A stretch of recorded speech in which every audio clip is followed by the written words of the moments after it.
મિત્રો લાંબા સમયગાળાથી જે ભરતીની રાહ જોઈ રહ્યા હતા અંતે તે ભરતીનું નોટિફિકેશન જાહેર કરી દેવામાં આવેલું છે અને ઓનલાઈન અરજી ફોર્મ શરૂ કરવામાં આવેલા છે।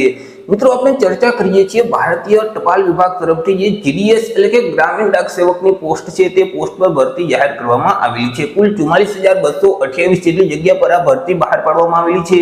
તો ભરતી વિશે આપણે તમામ પ્રકારની માહિતી આજના વિડીયોમાં મેળવીએ તે પહેલા વિડીયો ગમે તો લાઈક અને શેર કરી દેજો, ચેનલમાં નવા હોય તો ચેનલને સબસ્ક્રાઇબ કરી દેજો।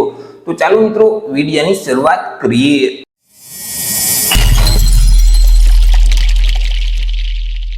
તો મિત્રો આજે ભરતીનું નોટિફિકેશન છે તે ઇન્ડિયન પોસ્ટ એટલે કે ભારતીય ટપાલ વિભાગ તરફથી જાહેર કરવામાં આવેલું છે। મિત્રો અહીં ઇન્ડિયન પોસ્ટ તરફથી જીડીએસ એટલે કે ગ્રામીણ ડાક સેવકની પોસ્ટ પર ભરતી જાહેર કરવામાં આવેલી છે કે જેમાં અલગ અલગ 3 પોસ્ટ હોય છે।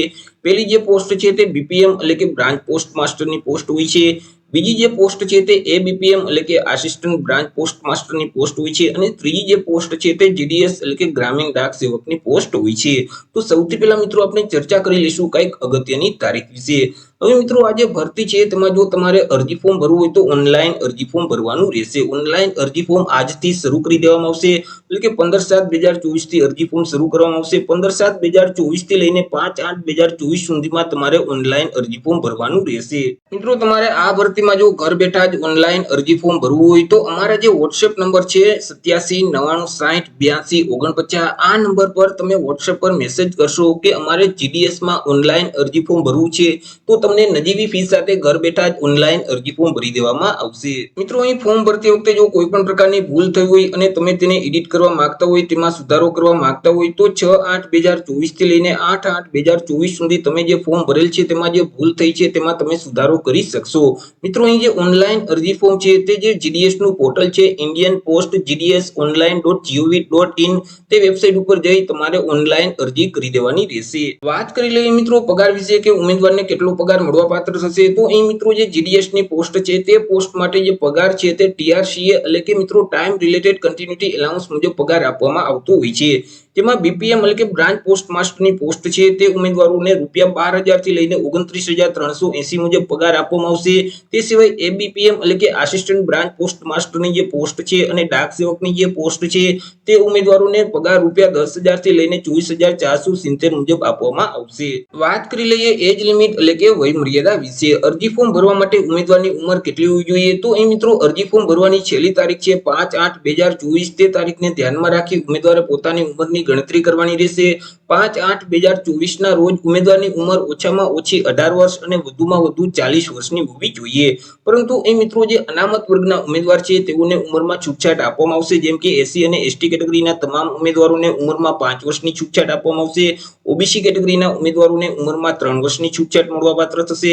ઈડબ્લ્યુએસ કેટેગરીના ઉમેદવારોને ઉંમરમાં છૂટછાટ મળવાપાત્ર થતી નથી। તે સિવાય મિત્રો અહીં હેન્ડીકેપ ઉમેદવાર છે તેઓને 10 વર્ષની છૂટછાટ આપવામાં આવશે।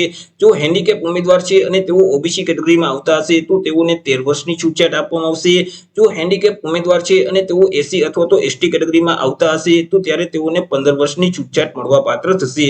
તે સિવાય મિત્રો બાકી જે તમામ ઉમેદવાર છે તો તેમની ઉંમર 5/8/2024 ને ધ્યાનમાં રાખી ઓછામાં ઓછી 18 વર્ષ અને વધુમાં વધુ 40 વર્ષની હોવી જોઈએ। ચર્ચા કરી લઈએ મિત્રો એજ્યુકેશન ક્વોલિફિકેશન એટલે કે શૈક્ષણિક લાયકાત વિશે। અરજી ફોર્મ ભરવા માટે ઉમેદવારની શૈક્ષણિક લાયકાત કેટલી હોવી જોઈએ તો અહીં મિત્રો ઉમેદવારોએ કોઈ પણ સરકાર માન્ય બોર્ડમાંથી ગણિત અને ઇંગ્લિશ વિષય સાથે ધોરણ 10 ની પરીક્ષા પાસ કરેલ હોવી જોઈએ। જે વિદ્યાર્થીઓએ ધોરણ 10 ની પરીક્ષા પાસ કરેલ છે તે વિદ્યાર્થી આ ભરતીમાં અરજી કરી શકશે। સાથે સાથે મિત્રો લોકલ લેંગ્વેજનું નોલેજ હોવું જોઈએ, જેમ કે આપણું ગુજરાત રાજ્ય છે તો ગુજરાતની જે લોકલ લેંગ્વેજ છે તે ગુજરાતી છે તો ગુજરાતી ભાષાનું નોલેજ તમારી પાસે હોવું જોઈએ। ચર્ચા કરી લઈએ મિત્રો અરજી ફી વિશે કે કયા ઉમેદવારોએ કેટલી અરજી ફી ભરવાની રહેશે તો અહીં મિત્રો તમામ કેટેગરીની જે મહિલા ઉમેદવાર છે, એસસી અને એસટી કેટેગરીના ઉમેદવાર છે, હેન્ડીકેપ ઉમેદવાર છે તો તેઓએ અરજી ફી ભરવાની થતી નથી। તે સિવાય બાકી જે તમામ ઉમેદવાર છે તેઓએ અરજી ફી ભરવાની રહેશે। અરજી ફી મિત્રો તમારે ઓનલાઈન જ ભરવાની રહેશે। તમે ક્રેડિટ કાર્ડ, ડેબિટ કાર્ડ કે નેટ બેન્કિંગના માધ્યમથી કે યુપીઆઈ ના માધ્યમથી અરજી ફી ભરી શકશો। અરજી ફી તરીકે ₹100 છે તે તમારે ભરવાના રહેશે। ચર્ચા કરી લઈએ મિત્રો સિલેક્શન પ્રોસેસ વિશે કે ઉમેદવારનું સિલેક્શન કેવી રીતે કરવામાં આવશે તો મિત્રો અહીં કોઈ પણ પ્રકારની લેખિત પરીક્ષા કે મૌખિક પરીક્ષા લેવામાં નહીં આવે. ઉમેદવારનું સિલેક્શન છે તે એક મેરિટ આધારિત કરવામાં આવશે. તમે ધોરણ 10 માં જેટલી ટકાવારી મેળવેલ છે તે ટકાવારીના આધારે એક મેરિટ લિસ્ટ તૈયાર કરવામાં આવશે અને મેરિટના આધારે ઉમેદવારનું સિલેક્શન કરવામાં આવશે. તો આવી રીતે મિત્રો ભારતીય ટપાલ વિભાગ તરફથી GDS ની પોસ્ટ પર ભરતી જાહેર કરવામાં આવેલી છે અને તેમના ઓનલાઈન અરજી ફોર્મ આજથી શરૂ કરી દેવામાં આવશે. જ્યારે મિત્રો ઓનલાઈન અરજી ફોર્મ શરૂ થશે એટલે આપણે એક અલગથી વિડીયો અપલોડ કરી દઈશું કે ઓનલાઈન અરજી ફોર્મ જાતે કેવી રીતે ભરી શકાય. તો આશા રાખું છું વિડીયો પસંદ પડ્યો હશે. વિડીયો પસંદ પડ્યો હોય તો લાઈક અને શેર કરી દેજો. ચેનલમાં નવા હોય તો ચેનલને સબસ્ક્રાઇબ કરી દેજો. ફરી મળીશું એક નવા ટોપિક સાથે એક નવા વિડીયોમાં. ત્યાં સુધી જય હિન્દ, વંદે માતરમ.